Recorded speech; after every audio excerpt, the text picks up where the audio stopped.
Selamat malam, salam sejahtera bagi kita semua. Perkenalkan, kami dari kelompok 3 akan mempresentasikan tugas pengantar bisnis mengenai chapter 5.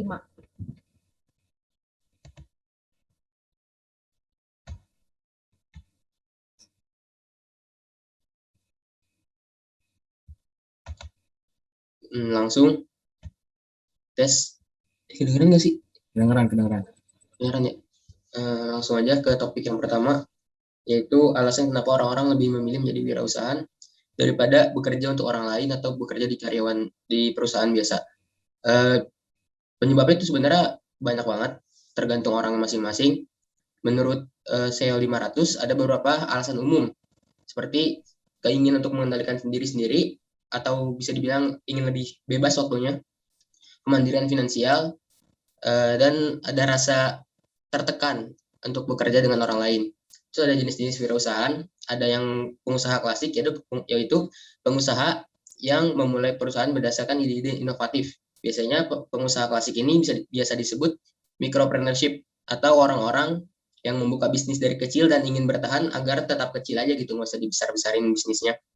Karena hanya untuk sebagai pemuas kebutuhan dan gaya hidup pribadi. So, ada yang multipreneurship, itu orang yang memulai serangkaian perusahaan dan membangun perusahaan tersebut dari nol sampai tumbuh besar. Yang terakhir ada intrapreneurship, atau orang-orang yang mengembangkan bisnis tapi tidak disertai dengan modal atau uang yang dimasukkan ke perusahaannya. Mereka hanya fokus mengembangkan bisnis yang dimiliki oleh orang lain. Terus selanjutnya ini ada karakteristik yang harus dimiliki pengusaha-pengusaha sukses. Yang pertama tuh ada ambisius, yaitu orang-orang yang memiliki jiwa kompetitif tinggi.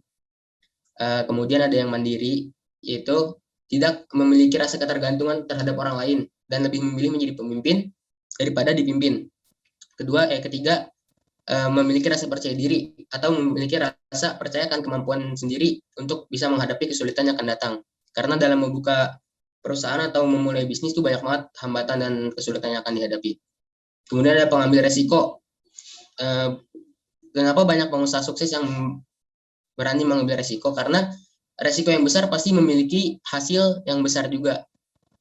Kalau resikonya kecil ya hasilnya biasa-biasa aja. Cuman kalau resikonya besar pasti punya pengaruh yang besar juga ke perusahaan. Kemudian ada yang kelima, ada visioner, yaitu kemampuan untuk melihat tren yang akan datang. Terus selanjutnya kreatif, karena poin ini sangat penting karena dengan industri kreatif bisa membuat produk-produk yang unik dan bisa laku di pasaran. Kemudian ada energik, yang selanjutnya ada penuh semangat. Di sini penuh semangat karena dalam berbisnis butuh stamina dan fisik yang cukup prima juga, karena banyak tekanan dari sana sini. Jadi itu cukup penting di sini dengan memiliki semangat.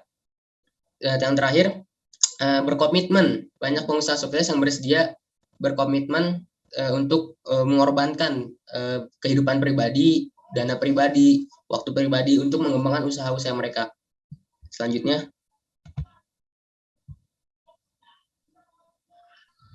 yang ketiga, kontribusi usaha kecil untuk negara Amerika. Walaupun di Amerika perusahaan besar mendominasi, tetapi perusahaan kecil kembali muncul ke permukaan. Pemangkasan jumlah pegawai di perusahaan besar menjadi faktor yang mempengaruhi berkembangnya perusahaan kecil. Dengan adanya pemangkasan pekerja di perusahaan besar, maka akan banyak pekerja yang pindah ke perusahaan kecil, sehingga perusahaan kecil berkontribusi cukup besar di Amerika Serikat. Selanjutnya. Lalu selanjutnya ada langkah-langkah untuk memulai bisnis sendiri. Ada beberapa langkah yang bisa kita ambil untuk memulai bisnis. Yang pertama, temukan ide usaha. Banyak cara untuk mendapatkan ide untuk memulai bisnis. Ada beberapa pengusaha sukses yang memiliki ide bisnis bersumber dari tempat kerja mereka sebelumnya. Sumber lain contohnya pengalaman sebagai pelanggan, saran dari pelanggan, keluarga dan teman, bahkan bisa bersumber dari hobi dan minat. Lalu yang kedua, memilih bentuk organisasi perusahaan. Bentuk organisasi adalah hal yang penting dalam membangun sebuah usaha. Memilih bentuk organisasi harus menyesuaikan dengan jenis bisnis, jumlah karyawan, pajak, modal, dan resikonya itu sendiri. Bentuk perusahaan bisa berbentuk kepemilikan tunggal, kemitraan, koperasi, atau perseroan terbatas. Yang ketiga, membuat rencana bisnis. Rencana bisnis atau business plan adalah peta bagi para pebisnis untuk menjalankan usaha mereka. Selain sebagai petunjuk jalan rencana bisnis, juga berfungsi menarik para investor untuk memberi uang mereka. Oleh karena itu, rencana bisnis harus bisa memikat hati investor agar mereka tertarik dan percaya pada perusahaan kita. Rencana bisnis berisi executive summary, deskripsi perusahaan, produk layanan, analisis pasar, strategi marketing, dan rencana keuangan. Bisa lanjut ke topik berikutnya. Lalu yang topik kelima ada tantangan mengelola usaha kecil bagi para pemilik usaha dan bagaimana cara mengatasinya. Walaupun namanya bisnis kecil, namun tantangan untuk mengelola bisnis ini sangatlah besar, baik itu memulai bisnis dari awal ataupun membeli bisnis yang sudah ada. Kita harus cermat untuk dapat membuat bisnis ini tetap bisa bertahan. Beberapa cara mengatasinya yaitu yang pertama, kita bisa menggunakan konsultan luar. Kita bisa menyewa konsultan untuk meringankan beban dalam mengelola bisnis karena hampir seluruh usaha kecil membutuhkan akuntan publik bersertifikat untuk dapat membantu pencatatan keuangan, pengambilan keputusan, dan perencanaan pajak. Bahkan ada beberapa bidang yang bisa opsional untuk menggunakan konsultan luar seperti pemasaran dan asuransi. Nah, sumber daya ini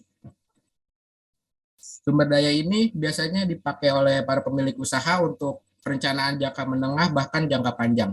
Lalu yang kedua, kita bisa mempekerjakan karyawan.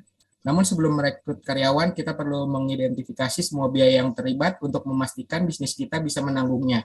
Dan mempekerjakan seorang karyawan juga berarti kita memiliki lebih banyak pekerjaan dalam pelatihan dan manajemen. Lalu yang ketiga, kita bisa memulai ekspor untuk menjadikan bisnis kita bisnis yang global. Kini sudah banyak bisnis kecil yang mulai melihat pasar di luar negeri.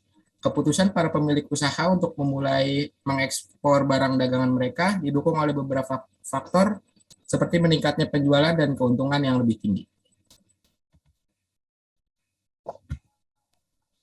Oke, topik selanjutnya itu yang keenam, keuntungan dan kerugian bagi pemilik usaha kecil. Tidak stabilnya ekonomi bukan berarti membuat orang-orang berhenti untuk memulai perusahaan baru. Berikut ini beberapa alasan mengapa banyak usaha kecil yang terus berkembang. Yang pertama, cara bagus untuk menjadi sukses. Para pemilik bisnis memiliki peluang kemajuan yang besar untuk memperoleh potensi keuntungan. Kedua, kemandirian dan gaya hidup yang bagus. Kini perusahaan besar tidak lagi mewakili menawarkan peluang karir jalur cepat seperti dulu. Biasanya karyawan dengan karir menengah akan meninggalkan dunia korporat secara sukarela untuk mencari peruntungan di bidang wirausaha. Ketiga, kepuasan pribadi dari pekerjaan. Banyak pemilik usaha kecil menyatakan hal ini sebagai salah satu alasan utama untuk memulai usaha kecil mereka. Karena mereka menyukai apa yang mereka lakukan. Usaha kecil tetap menjadi kecil. Pemilik usaha kecil menyadari bahwa menjadi kecil menawarkan keuntungan khusus seperti besarnya fleksibilitas dan simpelnya struktur perusahaan memungkinkan usaha kecil untuk bereaksi lebih cepat terhadap berubahnya kondisi pasar. Pengembangan ide produk yang inovatif dapat membawanya ke pasar lebih cepat sehingga menggunakan lebih sedikit sumber daya manusia dan keuangan daripada yang dibutuhkan perusahaan besar. Operasi yang lebih efisien juga bisa menekan pengeluaran biaya. Selanjutnya.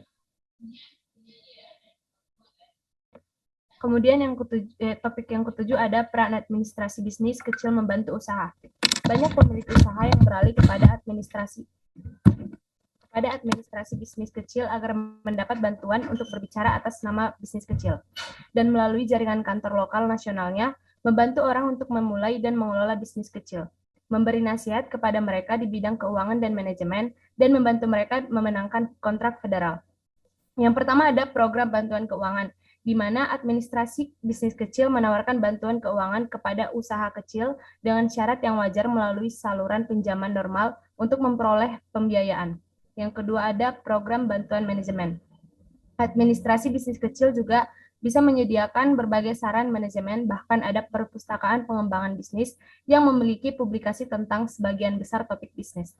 Yang ketiga ada bantuan untuk perempuan dan minoritas, di mana administrasi bisnis kecil memiliki komitmen membantu perempuan dan minoritas untuk meningkatkan partisipasi bisnis mereka. Mereka menawarkan program usaha kecil minoritas, pinjaman mikro, dan publikasi materi informasi. Kemudian topik ke-8 ada tren kewirausahaan dan kepemilikan usaha kecil. Kewirausahaan kian hari semakin berubah. Dimulai.com tampaknya merupakan rute cepat menuju kekayaan dan opsi saham. Banyak peluang wirausaha datang dari perusahaan besar dan dalam demografi, masyarakat, dan teknologi, dan saat ini ada pertemuan ketiganya. Yang pertama ada startup pendorong ekonomi di masa depan. Apakah usaha bisnis baru mendorong pemulihan ekonomi dari tahun 2001, 2002, dan tahun 2007 sampai 2009 menuju resesi, dan apakah mereka terus memberikan kontribusi signifikan bagi pertumbuhan ekonomi? Para ekonom yang meninjau survei ketenagakerjaan Departemen Tenaga Kerja dan Statistik Administrasi Bisnis Kecil berpikir demikian. Yang kedua ada mengubah demografi, menciptakan keragaman kewirausahaan. Meningkatnya jumlah pengusaha baby boomer mendorong beberapa perusahaan berpikir maju untuk mengenali peluang bisnis di bidang teknologi. Yang ketiga ada seberapa jauh kita akan menjadi kaya. Dengan kecerdasan dan tekad yang cukup, orang bisa menjadi kaya hampir di mana saja. Keberuntungan telah dibuat di setiap negara. Namun, ada beberapa tempat di mana peluang untuk menciptakan kekayaan jauh lebih besar daripada orang lain.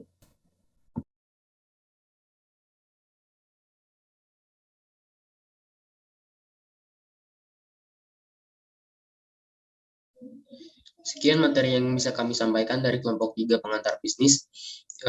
Untuk pembahasan chapter 5 cukup sekian. Mohon maaf bila ada salah-salah kata. Terima kasih telah mendengarkan. Assalamualaikum warahmatullahi wabarakatuh.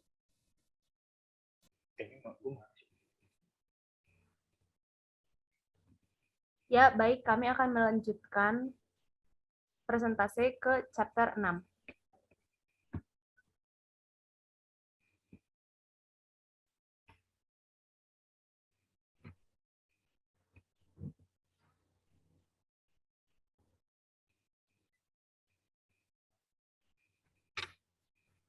Yang pertama ada apa peran manajemen? Pengelolaan adalah proses membimbing pengembangan, pemeliharaan, dan alokasi sumber daya untuk mencapai tujuan organisasi. Manajer adalah orang-orang dalam organisasi yang bertanggung jawab untuk mengembangkan dan melaksanakan proses manajemen ini. Manajemen bersifat dinamis dan berkembang untuk memenuhi kebutuhan dan kendala di lingkungan internal dan eksternal organisasi. Kedua, apa 4 fungsi utama manajemen? Yang pertama ada perencanaan, yang kedua terkemuka, yang ketiga ada pengorganisasian, yang keempat ada mengontrol. 3. Apa perbedaan efisiensi dan efektivitas? Efisiensi menggunakan sumber daya sedikit mungkin untuk menyelesaikan pekerjaan. Sedangkan efektivitas adalah kemampuan untuk menghasilkan hasil yang diinginkan. Selanjutnya,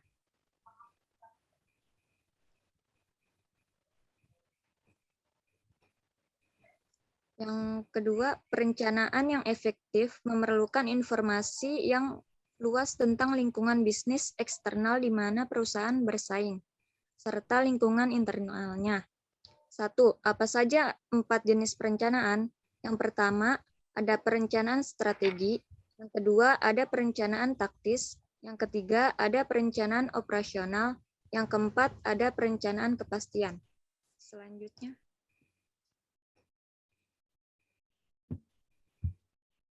Kemudian, apa fungsi utama manajer dalam mengorganisir kegiatan? Fungsi dari manajer adalah pengorganisasian yang merupakan proses mengkoordinasikan dan mengalokasikan sumber daya perusahaan untuk dilaksanakan sesuai rencana. Pengorganisasian mencakup pengembangan struktur untuk orang, posisi, departemen, dan aktivitas di perusahaan. Kemudian, apa itu piramida manajerial? Manajer dapat mengatur elemen struktur perusahaan untuk memaksimalkan arus informasi dan proses efisiensi kerja. Kemudian ada bagaimana gaya kepemimpinan mempengaruhi budaya perusahaan. Yang pertama ada autokratis gaya, yaitu di mana manajer membuat sebagian besar keputusan dan tindakan dalam cara yang berwibawa. Manajer biasanya tidak peduli tentang bawahan sikap terhadap keputusan. Kemudian penekanannya adalah mendapatkan tugas tercapai. Kemudian ada gaya partisipatif atau demokrat, konsensual, dan konsultatif. Manajer berbagi keputusan membuat dengan kelompok, anggota, dan mendorong tim kerja. Manajer mendorong pembahasan masalah dan alternatif. Manajer khawatir tentang bawahan ide dan sikap. Pelatih manajer bawahan dan membantu upayakan upaya. Dekat ditemukan di dalam banyak yang sukses organisasi. Gaya kendali bebas atau laissez-faire. Manajer giliran lebih hampir semua otoritas dan kontrol ke kelompok. Anggota kelompok adalah disajikan dengan tugas dan diberikan kebebasan untuk mencapainya. Mendekati bekerja dengan baik dengan motivasi tinggi, berpengalaman, berpendidikan personil. Dekat ditemukan di dalam perusahaan tinggi teknologi, laboratorium, dan perguruan tinggi.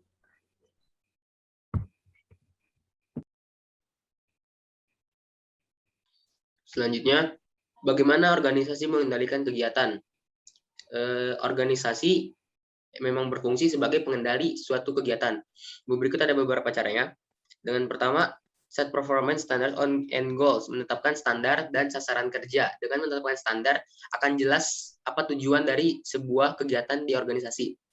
Yang kedua, measure performance, mengukur kinerja. Dengan adanya pengukuran kinerja ini, bisa melakukan perbaikan di masa yang akan datang atau evaluasi untuk kegiatan selanjutnya. Selanjutnya ada membandingkan kinerja aktual dengan standar kinerja yang ditetapkan. Nah, yang ini adalah membandingkan bagaimana standar yang sudah ditetapkan sebelumnya dengan realita yang ada, dengan kinerja yang sudah terjadi. Dan ini bisa berguna sebagai memperbaiki kegiatan-kegiatan selanjutnya. Terakhir, mengambil tindakan korektif atau memperbaiki kekurangan-kekurangan yang ada di kegiatan sebelumnya agar lebih baik untuk kedepannya. Selanjutnya adalah proses pengendalian. Pengendalian adalah proses menilai kemajuan organisasi dalam mencapai sebuah tujuan. Mengapa proses pengendalian penting bagi keberhasilan organisasi? Pertama, membantu manajer untuk menentukan keberhasilan 3 fungsi lainnya yang sudah tadi disampaikan, perencanaan, pengorganisasian, dan kepemimpinan. Kedua, sistem kontrol mengarahkan perilaku ke arah tujuan organisasi. Ketiga, sistem kontrol menyediakan sarana untuk mengkoordinasikan aktivitas karyawan dan mengintegrasikan sumber daya di seluruh organisasi agar lebih efektif untuk mengoperasikan sebuah organisasi. Selanjutnya. Lalu, peran apa yang dilakukan manajer dalam mengatur organisasi yang berbeda?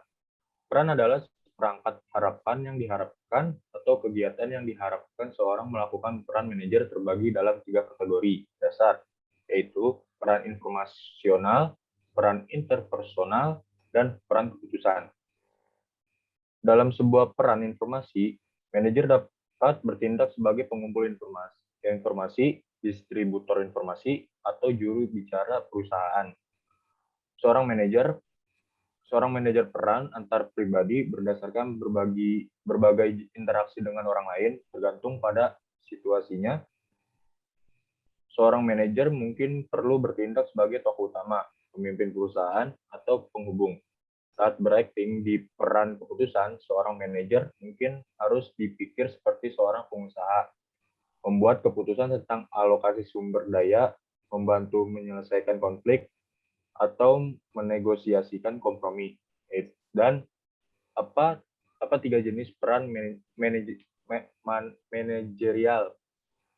Pertama, peran informasi. Contoh, mencari dan mengumpulkan informasi yang relevan dengan organisasi, mencari tahu tentang batasan hukum pada teknologi baru, menyediakan produksi saat ini, angka untuk pekerja di jalur perakitan, mewakili perusahaan dalam rapat pemegang saham.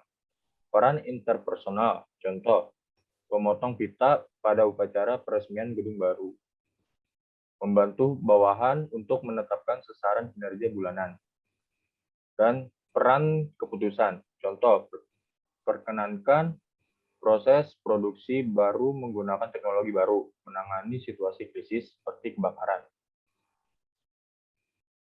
Lalu, 5 langkah dalam proses pengambilan keputusan. Yang pertama, mengenali atau mendefinisikan masalah atau peluang. Meskipun lebih umum untuk fokus pada masalah karena efek negatif yang jelas, manajer yang tidak mengambil keuntungan dari peluang baru dapat kehilangan keunggulan kompetitif untuk perusahaan lain. 2. Mengumpulkan informasi untuk mengidentifikasi solusi atau tindakan alternatif. Yang ketiga, pilih satu atau lebih alternatif setelah mengevaluasi kekuatan dan kelemahan dari setiap kemungkinan. Yang keempat, menempatkan alternatif yang dipilih ke dalam tindakan. Yang kelima, kumpulkan informasi untuk mendapatkan umpan balik tentang efektivitas rencana yang dipilih. Lalu lanjut ke topik ke-7, perangkat keterampilan manajerial yang diperlukan untuk keberhasilan. Keberhasilan dalam perencanaan, pengorganisasian, kepemimpinan, serta pengendalian tergantung pada keterampilan manajer. Keterampilan adalah kemampuan untuk melakukan sesuatu dengan mahir. Keterampilan manajerial jatuh ke dalam 3 kategori dasar, yaitu ada technical skill atau kemampuan teknis, lalu ada human skill atau kemampuan hubungan manusia, dan conceptual skill atau keterampilan konseptual. Yang pertama ada keterampilan teknis. Keterampilan ini mengharuskan seorang manajer menerapkan keahlian serta kemampuannya dalam bidang pengetahuan. Seperti contohnya menyiapkan laporan keuangan, memprogram komputer, merancang gedung perkantoran, dan menganalisis riset pasar. Keterampilan ini sangat penting untuk bekerja sama dengan karyawan. Lalu yang kedua ada keterampilan hubungan manusia. Keterampilan ini merupakan keterampilan interpersonal yang mencakup kemampuan memahami perilaku manusia, berkomunikasi efektif dengan orang lain, serta memotivasi seseorang mencapai tujuan mereka. Contoh keterampilan ini memberikan feedback positif kepada karyawan, peka terhadap kebutuhan individu mereka, dan menunjukkan kemauan memberdayakan bawahan. Manajer dengan keterampilan ini penting bagi perusahaan, karena tanpa keterampilan ini mereka bisa dengan mudah mengasingkan karyawan. Lalu yang terakhir ada keterampilan konseptual. Keterampilan ini mencakup kemampuan untuk melihat organisasi secara menyeluruh, memahami bagaimana berbagai bagian saling bergantung, dan menilai bagaimana hubungan organisasi dalam lingkungan eksternalnya. Keterampilan ini memungkinkan manajer untuk mengevaluasi situasi dan mengembangkan tindakan alternatif. Keterampilan ini sangat penting bagi manajer di puncak piramida manajemen, di mana perencanaan strategis biasa dilakukan. Nah, di bawah ini ada tabel tingkat kepentingan keterampilan manajerial di berbagai tingkatan manajemen, bisa dilihat sendiri ya.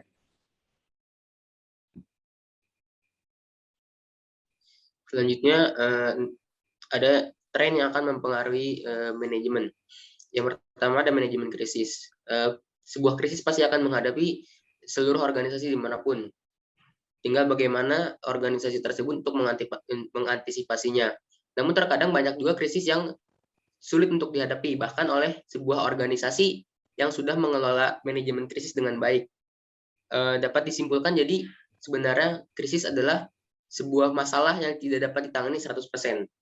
Selanjutnya, manajer dan teknologi informasi. Tren yang kedua ini berdampak besar adalah proliferasi data dan analitik teknologi informasi. Dengan adanya teknologi dalam memanage organisasi, maka akan semakin memudahkan fungsi atau pekerjaan dari seorang manajer.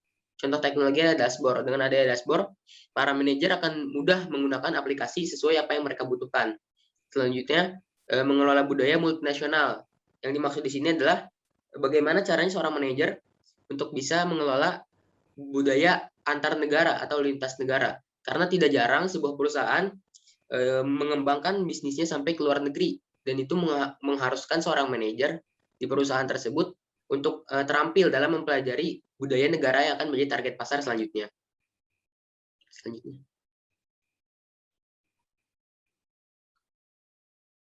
Sekian dari kami untuk presentasi chapter 6 dari kelompok 3. Sekian. Bila ada salah-salah kata, mohon maaf sebelumnya. Assalamualaikum warahmatullahi wabarakatuh.